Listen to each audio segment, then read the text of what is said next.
Hello viewers, I am Mushahid Hussain from Pakistan with another episode of Global South Voices on behalf of CGTN, China's global television network for the world.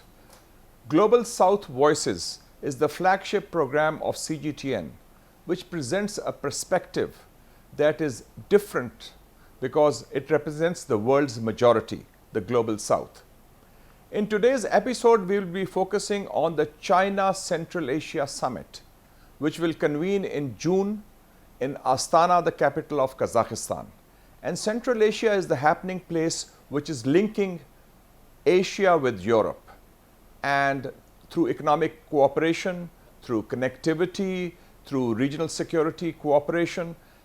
So a lot is happening there. And in this episode, we will examine the different contours of the China Central Asia Summit in the context of what it means for the region and the broader context of the Global South.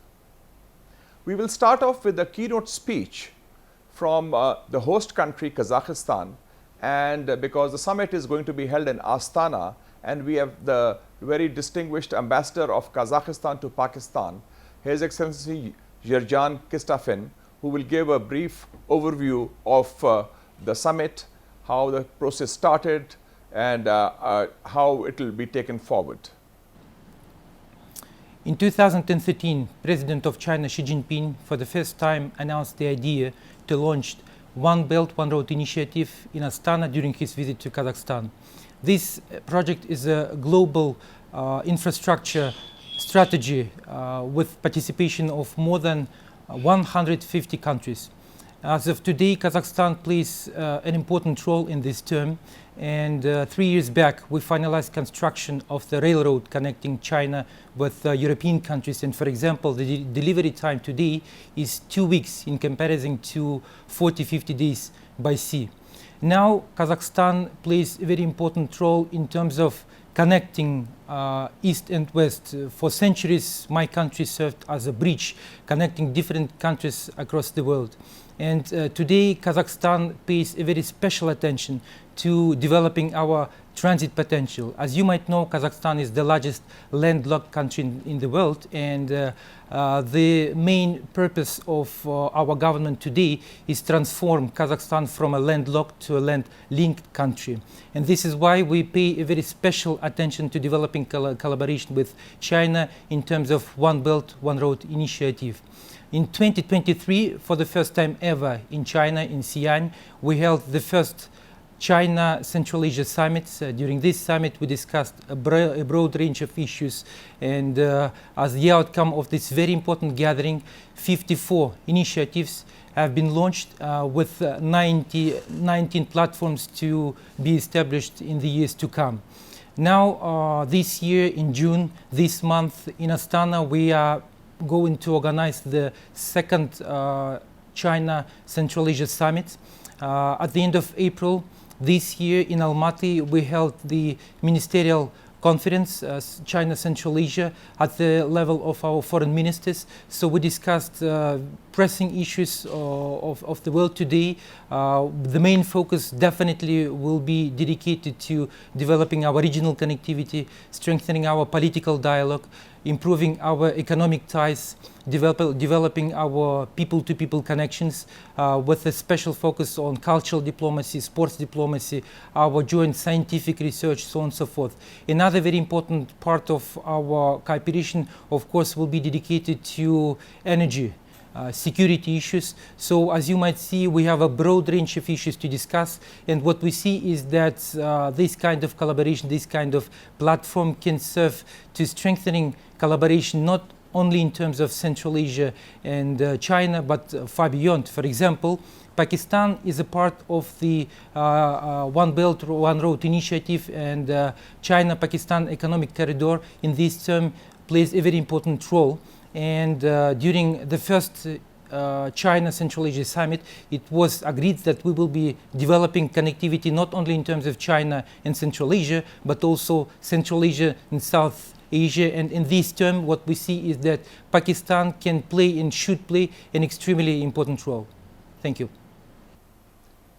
After the keynote speech, which we have just seen, I would like to now introduce the distinguished panelist for today's show. From Uzbekistan, which is historically a very culturally rich and state with a lot of heritage and a very close linkage with not just the Central Asian republics but also with Pakistan, we have a very distinguished panel. We have His Excellency Ambassador Javlon Wakhabov, who is the head of the International Institute for Central Asia in Tashkent. Then we have from Pakistan a very experienced specialist, former minister, head of the Board of Investment, Mr. Harun Sharif. He also worked in the World Bank and the Asian Development Bank, and he focused on Central Asian connectivity as one of the major part of his professional portfolio. Then we have from China, Professor Lishi Guang, who is the leading expert of China on Central Asia from Tsinghua University in Beijing, and who visits Central Asia very frequently for research along with his students. And finally, we have another distinguished speaker from Uzbekistan, Professor Adil Hoja Parpiev, he's the director of the Academy of Sciences in Uzbekistan. So, Ambassador Wakhabov, how do you see this regional connectivity, especially in infrastructure and especially in railways, shaping up in the broader context of the emergence of Central Asia as a key regional point in Eurasia? Over to you, Excellency. With respect to Uzbekistan, I should note that in 2024, the volume of bilateral trade turnover surpassed $14 billion. And China has already invested in the region in amount very close to $15 billion over the past years. But in the meantime, a primary focus in my remarks I made on developing modern, efficient, and secure transport and logistics infrastructure. And a major prerequisite for strong trade and investment ties is a dramatic improvement in transport connectivity with China and what is known worldwide, the Global South. And in December 2024, practical construction began on the China-Kyrgyzstan-Uzbekistan Railway, a strategic link to the 46 billion China-Pakistan Economic Corridor, CPEC, expanding access to the Arabian Sea, so via Pakistan's deep water ports. So both Trans-Afghan Corridor and CKU Railway will provide Central Asia with access to South Asia, home to over 2 billion people, whom we call 2 billion customers, and a combined GDP of $3.4 trillion. And during Pakistan Prime Minister Shahbaz Sharif's visit to Uzbekistan in February 2025, the two governments agreed to boost trade to $2 billion, which means a lot to Uzbekistan and the whole region of Central Asia. Thank you. Thank you very much. I think you have given a very good perspective that the Central Asian countries which have been landlocked will now be land-linked, and the land bridge is also developing through infrastructure connectivity. Thank you. Mr. Harun Sharif, you have been focusing on this region for, I think, few decades. If I remember, we have had long discussions on pipelines, on railways, on roads. So, looking at the big picture, how do you see the evolution of this relationship, especially the cooperation of Central Asian republics with China in the context of growing regional connectivity, and of course we are also in the vicinity as Pakistan. So it seems a whole new world is opening up. Your take on it? Thank you. Absolutely. Thank you very much, Senator Mushahid Hussain. It's a topic which is very close to my heart. What we see here is, in the economic terms, that a new economic geography is emerging, from globalization to where China has taken the lead using proximity as the basic comparative advantage in connecting the countries and markets. So that is evolving through infrastructure connectivity, which has been very ably, mentioned by the ambassador before me. Now, what I would like to bring on table is that while connectivity opens up doors, we need now it is, and China has very kindly, given a push because in all regions, be it ASEAN or EU, one country takes the lead. China has taken the lead. Now there's a lot of responsibility on Central Asian countries and Pakistan as well now to leverage that, make that physical infrastructure connectivity work. We need a couple of institutional regional institutions which are market led. At the moment, most of the activity is state led. If we need to grow, for instance, a larger business council or a forum, we start thinking that how private sector joint ventures can be formed in the areas of trade logistics, production, joint ventures, leveraging each other's, a comparative advantage. Connectivity alone does not bring jobs and prosperity. We need to be able to make policies and change our mindset to attract further capital, which can create jobs, which can produce things, because trade alone will not be sufficient for a region if I count, including Pakistan, Central Asia, Western China, Afghanistan. It is almost 7 to 800 million people.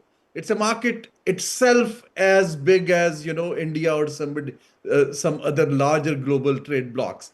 Now we need to start thinking about this market where median age is under 30. Among the initiatives is a very close and major focus on green development, renewable energy, and that is going to be a very key component of China-Central Asia cooperation. And it's also linked with the broader issue of climate change. And you personally also through your institution has been very active and involved in green development, renewable energy. We'd like your take on that, and how is that a key component also of the China-Central Asia cooperation, which will certainly be discussed at the summit which is coming up in Astana. Professor Parpiev.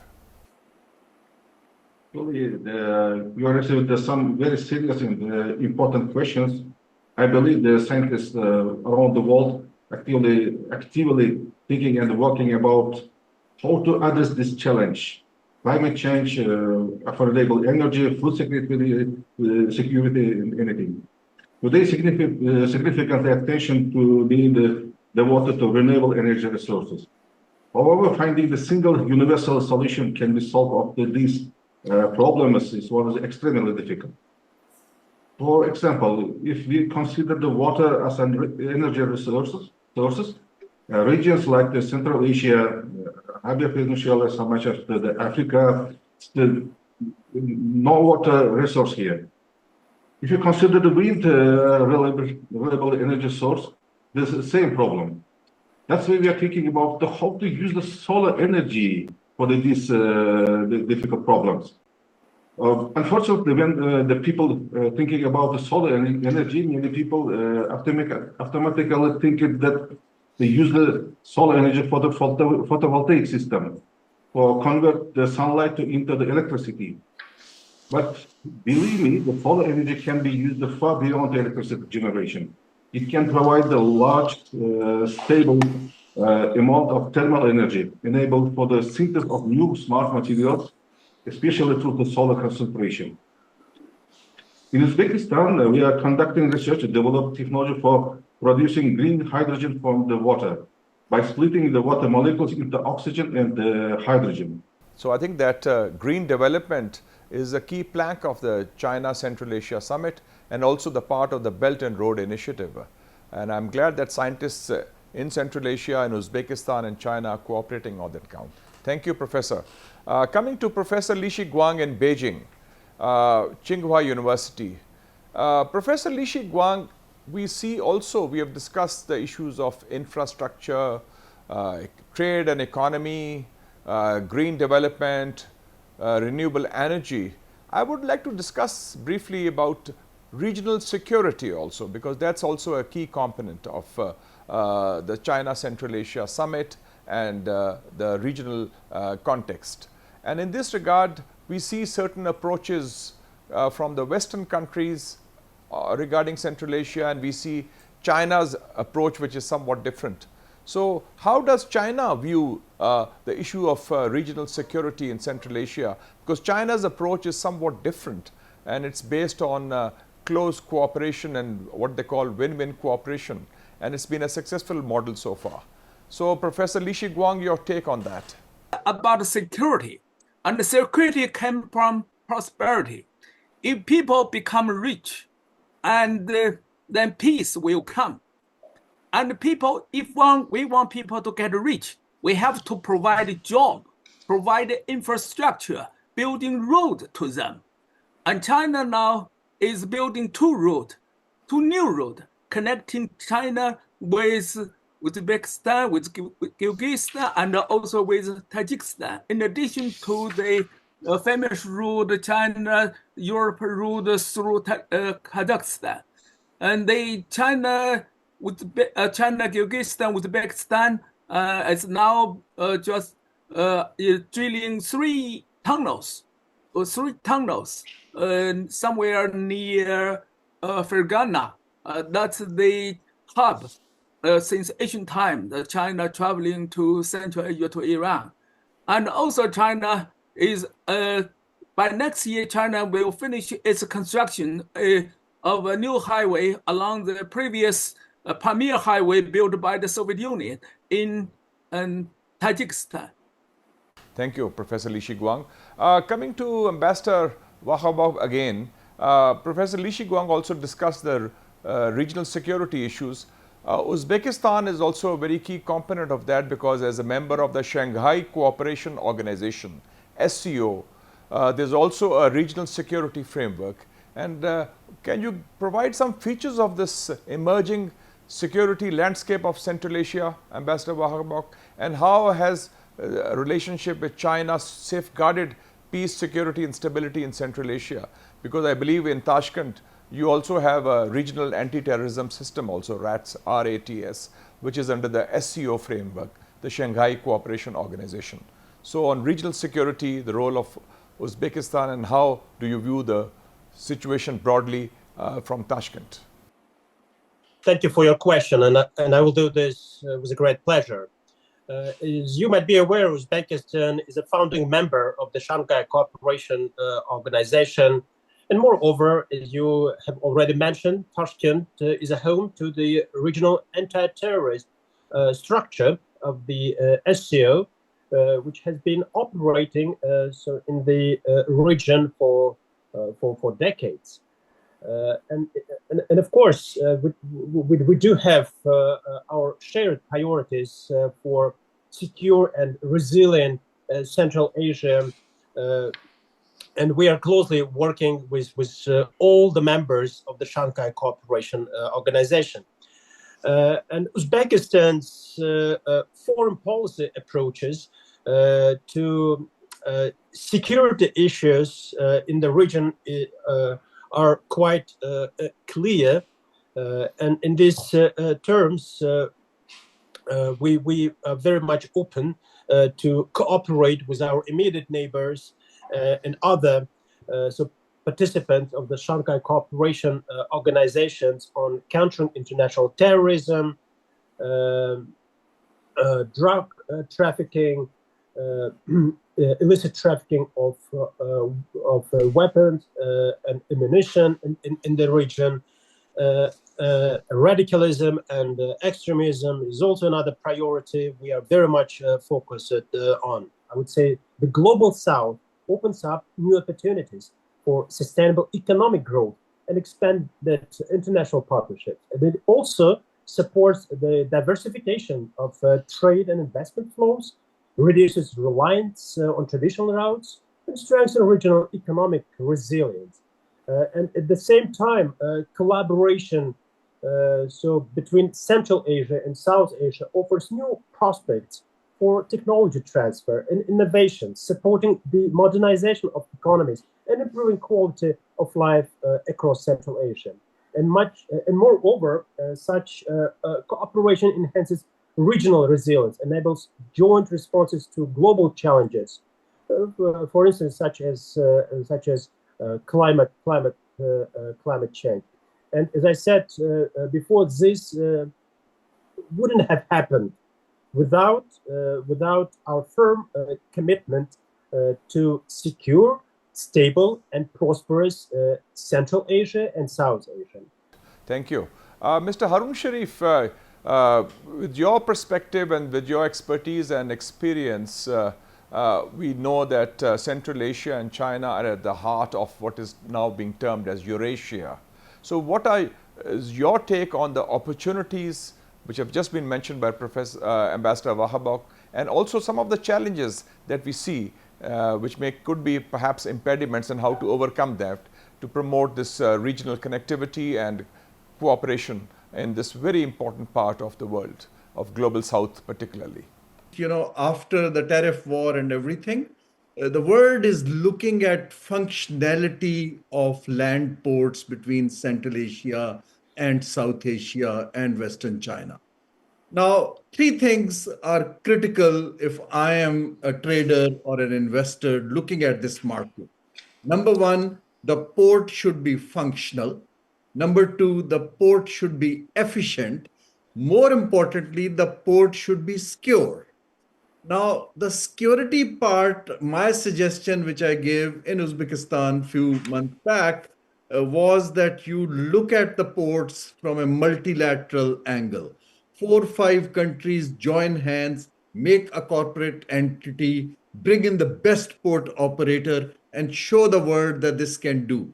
And let's not just bank on 1 or 2 countries to do it. It has to be a collective approach, because these are issues that are linked with the common destiny of building a better tomorrow as in the region. Thank you so much. And I think your expertise needs to be put to better use also in the future when we take this region forward as a broader part of the Global South. Thank you, Mr. Sharif. I again come to Professor Parpiev, and I would like to focus on some of the aspects you mentioned earlier about solar energy and green development, and you mentioned also about your cooperation with China. So how is Uzbekistan's cooperation with China on green development and climate change, and especially the use of new technology that is helping resolve long-standing issues of agricultural production and food insecurity? How is that working in practical terms? Can I have your take on that, Professor Parpiev? Thank you. Actually, we are working with a lot of universities and institutions from China, and from Beijing, Shanghai, Tsingtao, Urumqi. But I would like to talk today to give you some examples of joint work with the Shanghai Academy of Agriculture, because it is very important for us also, the greenhouse technologies. The results of wonderful, because the films not only thermoregulated, but I would like to say some results. For example, the irrigation water consumption was reduced by 30%. Crop yield increased by up to 40%. The strength of the films also improved, for the meaning that they can be used for 6 years. Together, our China partners, we are today thinking about the produce of the nanoparticles in Uzbekistan, in China also. Regarding our plans for next 2 or 3 years, we can to get the step to the global market. So that's why we invite all the scientists from China and Central Asia countries for research together, R&D together. Yeah. Welcome to Uzbekistan. Thank you. Thank you for your insights. Professor Li Shiguang, you have been visiting this region also. This is China and Central Asia are just not only just neighbors, they are also a community with a shared destiny, because their history, heritage, geography, culture, economy, they are now strengthening this bond. And what would be your specific initiatives and proposals when to take this relationship, especially at the people-to-people level, forward? Because that's a core of any relationship among regions and countries, and for better understanding and also to strengthening this partnership in the most important part of the Global South. So your take on that, Professor Li Shiguang. In the future, that we need historically and economically, we really needed a economic integration of the 5 Central Republic with Afghanistan, with Pakistan, and with China's western provinces. Because these greater Central Asia, if you may allow me to say this, are linked by the great mountains. First, the Pamir Mountain linked China with Kazakhstan. Tianshan Mountain connect China, Xinjiang with Uzbekistan, Kyrgyzstan, Kazakhstan. And Pamir Mountain connect China with Tajikistan and also connect with Pakistan and Afghanistan. So I believe that in the future, we can consider a planning that a greater Central Asia regional economic integration. Thank you.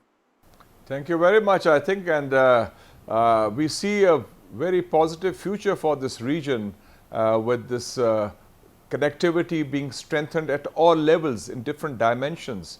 And we have seen it's not just economy, it's energy also, and education also, it's also security, and plus connectivity through different land corridors. And this area, which was previously landlocked, is now being land linked through connectivity and partnerships with neighboring countries. So with that, we come to the end of today's show. I must thank all our very distinguished participants for their very proactive participation and their insights, which has been a great learning experience, and also to our keynote speaker from the host country, Kazakhstan. I am Mushahid Hussain Sayed. Stay tuned to Global South Voices representing the CGTN. You can find us on CGTN app, on X, on YouTube and Facebook. And stay tuned to the CGTN's flagship show for the Global South Voices, and look at the world from a different perspective. Till we meet next time, thank you.